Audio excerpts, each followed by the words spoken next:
Bismillahirrahmanirrahim. Assalamualaikum warahmatullahi wabarakatuh. Perkenalkan, kami dari kelompok 11. Nama saya Naufal Leman Zaidan dan rekan saya Nisrina Nurwahida. Kali ini kami akan menjelaskan tentang wafatnya Rasulullah SAW dan tanggapan kaum muslimin tentang wafatnya Rasulullah SAW. Pembahasan pertama akan dijelaskan oleh rekan saya Nisrina Nurwahida. Waktu dan tempat kesedihan. Wafatnya Rasulullah dan tanggapan kaum muslimin tentang wafatnya Rasulullah. Sebelum wafatnya Rasulullah, pada tahun ke-10 dari Hijriah, Rasulullah melaksanakan Haji Wada. Kenapa dinamakan Haji Wada? Karena Haji Wada karena Rasulullah pada saat itu akan berpamitan kepada kaum muslimin dan tidak akan melaksanakan haji lagi. Maka Rasulullah berkhutbah pada Arafah atau 9 Zulhijjah yang menerangkan tentang pokok-pokok agama dan cabang-cabangnya. Di antara isi khutbah Rasulullah yaitu, sesungguhnya darah-darah kalian dan harta-harta kalian haram atas kalian sampai bertemu dengan Tuhan kalian. Dan bagi istri-istri kalian ada hak atas kalian dan bagimu ada hak atas mereka. Sesungguhnya mukmin itu bersaudara dan tidak halal bagi seorang memiliki harta yang tidak baik, kecuali dengan cara yang baik.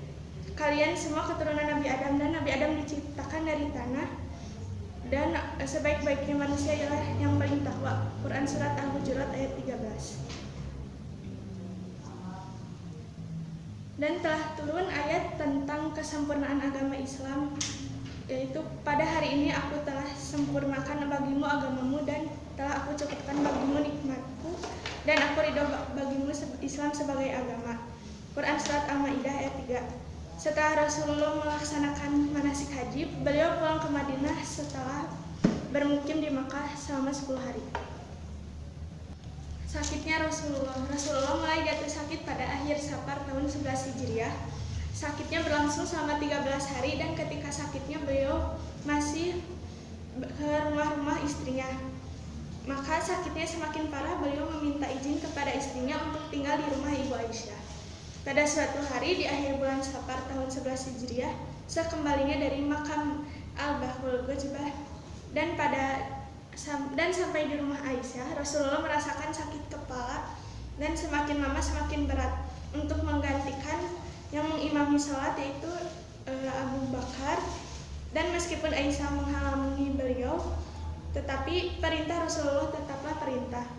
Maka mengimamilah Abu Bakar dan tidak ada yang tidak setuju, sehingga perintah Rasulullah dapat dilaksanakan dengan baik. Maka ketika kaum Ansar mendengar bahwa Nabi itu sakit semakin parah, mereka berkumpul di masjid lalu memberitahukan itu kepada Rasulullah tentang berkumpulnya dan berdukacitanya mereka. Lalu Rasulullah keluar menemui mereka dengan diikat kepalanya dan gemetar 2 kakinya, merangkul kepada Ali dan Fad, putra Abbas, sedangkan Abbas di depannya, sehingga beliau duduk di bawah mimbar lalu beliau memuji dan menyanjung Allah Subhanahu wa taala. Kemudian beliau berkata, "Wahai kaum muslimin, telah sampai kepadaku bahwa kalian takut atas kematian nabimu ini. Apakah nabi-nabi sebelumku hidup selamanya? Ingatlah, sesungguhnya aku akan bertemu Tuhanku dan kalian juga akan bertemu dengan Tuhan dan kalian akan menyusulku. Maka aku wasiatkan kepadamu untuk berbuat kebaikan kepada kaum muhajirin pertama." Wafatnya Rasulullah SAW pada hari Senin tanggal 12 Rabiul Awal 11 Hijriah atau 8 Juni 632 Masehi. Sepulang dari masjid dan tiba di rumah Aisyah, habislah tenaga Rasulullah SAW dan akhirnya beliau wafat di atas pangkuan Aisyah. Melihat wafatnya Rasulullah, segera Aisyah keluar dari rumahnya dan memberitahukan kepada kaum muslimin, sehingga berkumpullah kaum muslimin di sekitar masjid rumah Aisyah. Mereka bingung dan cemas menghadapi kenyataan bahwa Rasulullah yang mereka cintai telah berpulang ke rahmatullah. Disampaikan oleh teman saya akan melanjutkan materi tentang bagaimana reaksi kaum muslimin ketika mendengar berita wafatnya Rasulullah SAW. Kaum muslimin tentunya sangat terkejut ketika mendengar Rasulullah SAW telah wafat.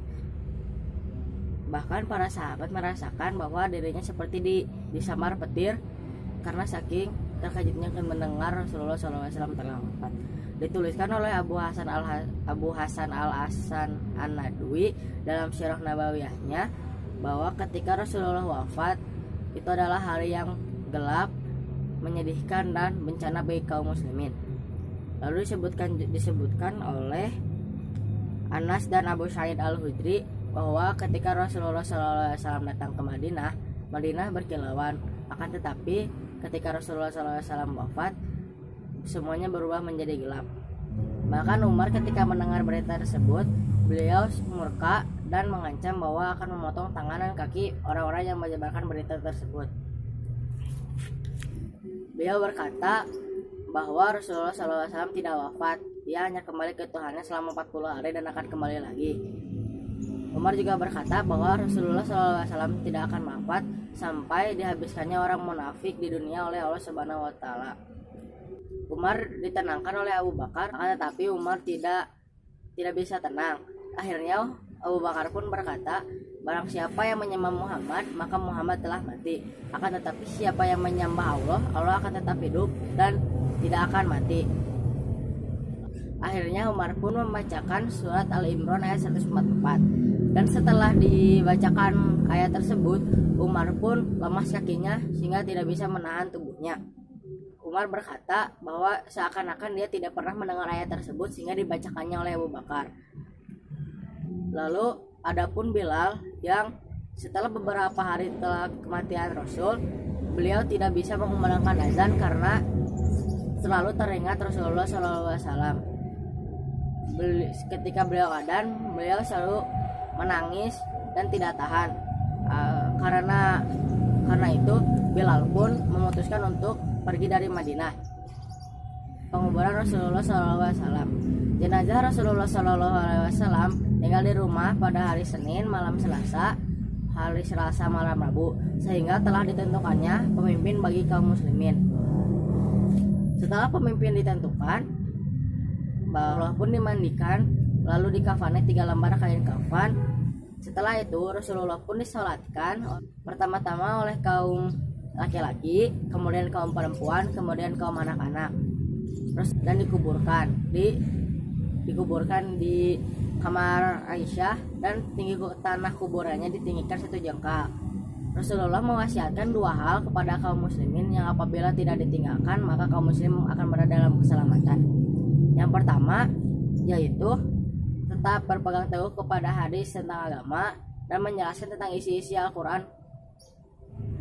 Diangkatnya Abu Bakar As-Siddiq sebagai khalifah pertama yang memimpin umat muslim setelah Rasulullah SAW. Abu Bakar As-Siddiq pada saat Rasulullah sakit, ia dirujuk sebagai pengganti imam Rasulullah. Sebagian kaum muslimin menyimpulkan bahwa itu adalah indikasi bahwa Rasulullah SAW telah ridho kepada Abu Bakar untuk memimpin kaum muslimin. Bahkan pada saat kematian Rasulullah pun Abu Bakar menjadi sahabat yang paling tabah menghadapinya. Musyawarah yang dilakukan oleh pemuka kaum Ansor dan Muhajirin, akhirnya Abu Bakar pun ditunjuk menjadi khalifah pertama setelah wafatnya Rasulullah SAW. Sekian materi dari saya, terima kasih. Dan dari kami, mohon maaf bila ada kesalahan. Ditutup dengan doa Rabbana atina fid dunya hasanah fil akhirati hasanah wa qina azabannar. Wassalamualaikum warahmatullahi wabarakatuh.